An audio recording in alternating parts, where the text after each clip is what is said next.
Hello guys, आज हम कुछ अपकमिंग एनिमे के न्यूज़ के बारे में बात करने वाले हैं, तो वेलकम टू द वीडियो।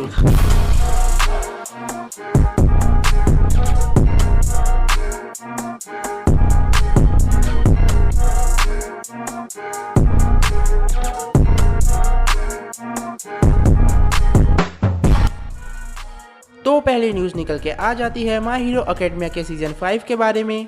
तो काफ़ी टाइम पहले लोग एक्सपेक्ट कर रहे थे कि हीरोज फिस्ट में माय हीरो अकेडमिया के सीजन 5 की रिलीज डेट या उससे रिलेटेड कुछ रिवील किया जाएगा।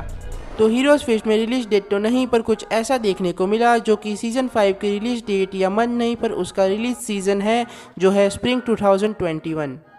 तो काफ़ी लोग र्यूमर्स क्रिएट कर रहे थे जो था कि अप्रैल या जून में आएगा सीजन 5, तो ऐसा कंफर्म नहीं है अभी के लिए। बस हमें रिलीज सीजन मिला है जो है स्प्रिंग 2021।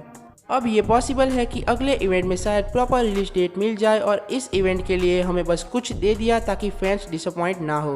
और अगर ये पॉसिबल है तो जो माय हीरो अकेडमिया के स्पिन ऑफ एनिमे के र्यूमर्स चल रहे थे उस एनिमे को अगले इवेंट में शायद रिवील ना कर पाए। और माय हीरो अकेडमिया की प्रेजेंस 2021 के जंप फेस्टा में एक्सपेक्टेड है, तो शायद हमें तब कुछ बड़ी अनाउंसमेंट देखने को मिल जाए। तो अब हम बात करते हैं डीमन स्लेयर के बारे में। तो आप सब जानते होंगे कि डीमन स्लेयर की मूवी 16 अक्टूबर को जापान के थिएटर्स में आ गई है, पर बाकी कंट्रीज़ में आने के लिए अभी थोड़ा टाइम लगेगा और जनवरी तक एक्सपेक्टेड है। और इंडिया में भी काफ़ी हाई चांसेस है मूवी के थिएटर्स में आने के। तो मेरी मान तो आप सबको मूवी को पायरेट नहीं करना चाहिए और वेट करना चाहिए, पर आज हम उसके बारे में बात नहीं करने वाले हैं। तो स्पेशली जापान की बात करें तो मूवी ने बस 17 दिन में काफ़ी प्रॉफिट कमा लिया है और बहुत रिकॉर्ड तोड़ दिए हैं। और बस मूवी ही नहीं, उसकी मांगा भी 2019 में बेस्ट सेलिंग मांगा है along with Attack on Titan and One Piece, और मांगा ने भी काफ़ी रिकॉर्ड बनाए हैं उसका मांगा, और साथ ही साथ एनिमे बेस्ट सेलिंग फ्रेंचाइज है। तो आज के दिनों में डीमन स्लेयर बाकी एनिमे से बहुत ज़्यादा अर्न करती है, और इसी वजह से हमें सीजन 1 के लास्ट एपिसोड में मूवी की अनाउंसमेंट दिख गई थी, जो किसी एनिमे में इतना जल्दी नहीं हो पाता। अब डीमन स्लेयर के ऑफिशियल ट्विटर हैंडल से एक ट्वीट आया था जहां लिखा था कि पास 17 डेज, वो भी पैंडमिक के दौरान, मूवी ने 15.7 बिलियन येन अर्न किए हैं, और वो automatically top 10 highest grossing movie का स्पॉट देती है जापान में।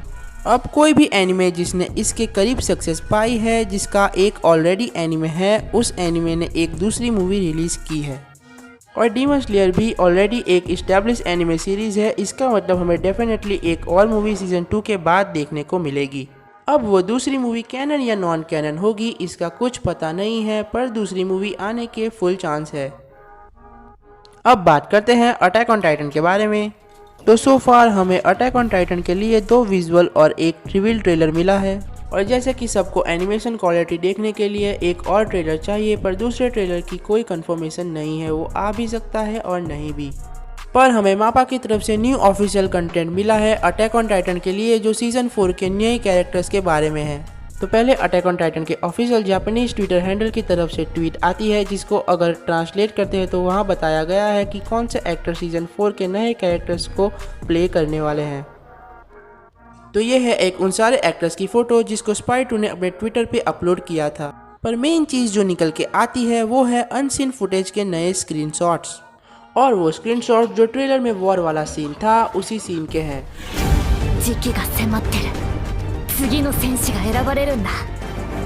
पहला स्क्रीनशॉट है नए कैरेक्टर फैल्को का, जिसे हमने पहले भी ट्रेलर में देखा है। दूसरा स्क्रीनशॉट है दूसरे नए कैरेक्टर कुत्स का, जिसको लोग राइनर समझ रहे थे, पर वो राइनर नहीं, वो कुत्स है, और उसकी हमें कोई फुटेज नहीं दिखी ट्रेलर में।